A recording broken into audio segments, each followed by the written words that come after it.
And welcome back. I'm Bill English, the publisher here at Bible and Business. I want to thank you for joining me again today.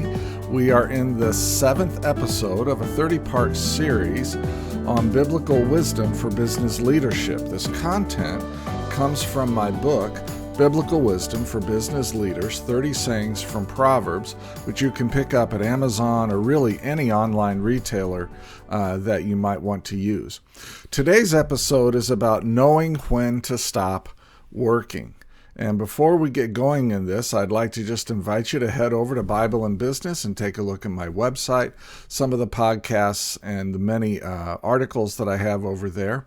And I would appreciate it also if you would take a moment and just subscribe to this YouTube channel as well. Okay, let's get going here in Proverbs 23, verses 1 through 3. We're going to talk about knowing when to stop working. And the verses read like this. Do not toil to acquire wealth. Be discerning enough to desist. When your eyes light on it, being wealth, is gone, for suddenly it sprouts wings, flying like an eagle toward heaven.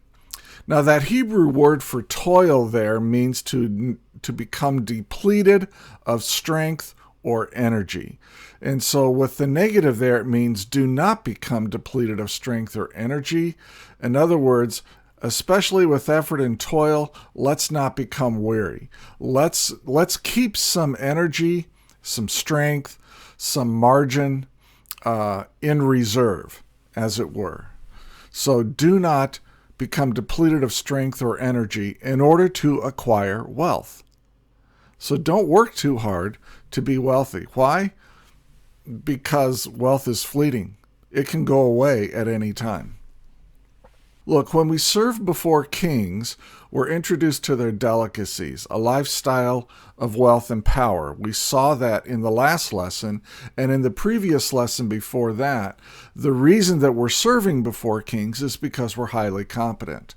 So this saying here reinforces the phrase, do not crave his delicacies, which appears in the last saying and will appear again in the next saying. Okay? And it's emphasizing the wisdom of not putting too much effort into accumulating that which is temporal, in other words, wealth. When wealth is gained through righteous ways, such as diligence or self-control, then it's considered a blessing from God. But when our raw ambitions drive us to work harder and harder to gain wealth, and sometimes power, our efforts are really going to become a curse, and over time they're going to work against us.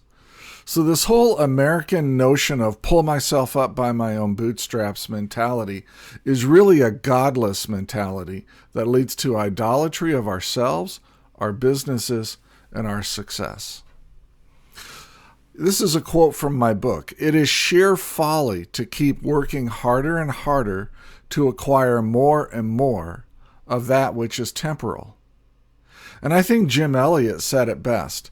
He said, he is no fool who gives what he cannot keep to gain that which he cannot lose. So you give away your wealth, you give away your life, really, which is temporal, but you gain the presence of God and rewards in heaven, things that you cannot lose. Ecclesiastes 4, 7, and 8 says this, I saw something meaningless under the sun. There was a man all alone. He had neither son nor brother. There was no end to his toil, yet his eyes were not content with his wealth. For whom am I toiling, he asked, and why am I depriving myself of enjoyment? This too is meaningless, a miserable business. You know, what we pursue reflects what we love. You show me your calendar and where you spend money, and I'll show you what you love. We will work hard to acquire what we love. So let's remember that rest is modeled in God's creation. And when we rest, we show our trust in God's provision. When we rest, we show that we love God more than our wealth. When we take time away from our work, we show that we love the presence of God more than our wealth. You know, and we're going to come back to this first point. What we pursue reflects what we love. When you pursue the heart of God, when you pursue the face of God, then you are pursuing that which you love.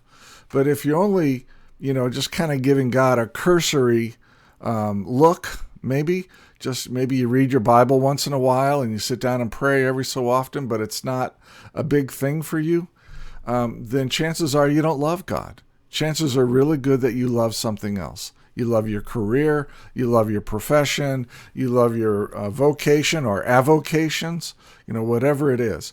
But let's remember that we pursue what we love. And I'll just come back to it again. Show me what's in your calendar and show me what's in your checkbook, how you spend your money, where you spend your time, how you spend your money, and you can know pretty quick what you love. So let's recall that working for something temporal like money is really unwise, and it's not a characteristic of a biblical Christian or a disciple of Jesus Christ. Let's look at Ecclesiastes 9, verse 11. Solomon writes this, "I have seen something else under the sun," he says. "The race is not to the swift or the battle to the strong, nor does food come to the wise or wealth to the brilliant or favor to the learned, but time and chance happen to them all." So what is he really saying there? He's saying, yeah, we have a responsibility to act wisely and prudently, but even if we do everything right, we have no guarantees that we will experience financial success or that our learning will give us success or that we'll have any kind of security.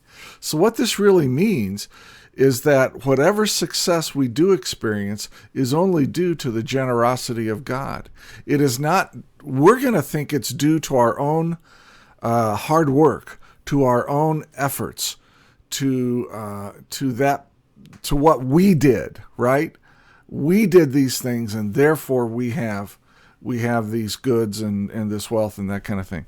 But what Ecclesiastes says is you can do all that hard work, and you're still not going to be wealthy, because time and chance happen to them all. And of course, what he's really saying is that time and chance are under the direction of God anyways, because other scriptures make that abundantly clear. There is no such thing as luck. There's only God's sovereignty and generosity. And so we have to remember that whatever wealth we do have is strictly due to the generosity of God, and he gives it to us to steward for his purposes and for his kingdom. A couple slides on conclusion. Here we go. The good life that America offers is a life of working harder and harder to achieve more and more so that we can have more and more wealth to spend on ourselves. But this is an endless treadmill that never stops. It is a fruitless life of diminishing returns. In the end, we may have a pile of money and a lot of accomplishments and a lot of prestige and all the cheers and clappings of everybody else, but ultimately we'll realize that we have nothing. So a life lived in a covenant relationship with God, where we are the stewards and he is the owner of everything we have, and he becomes the organizing principle for our lives, that is the kind of life that you want to lead, because it's the life where you gain that which you cannot lose.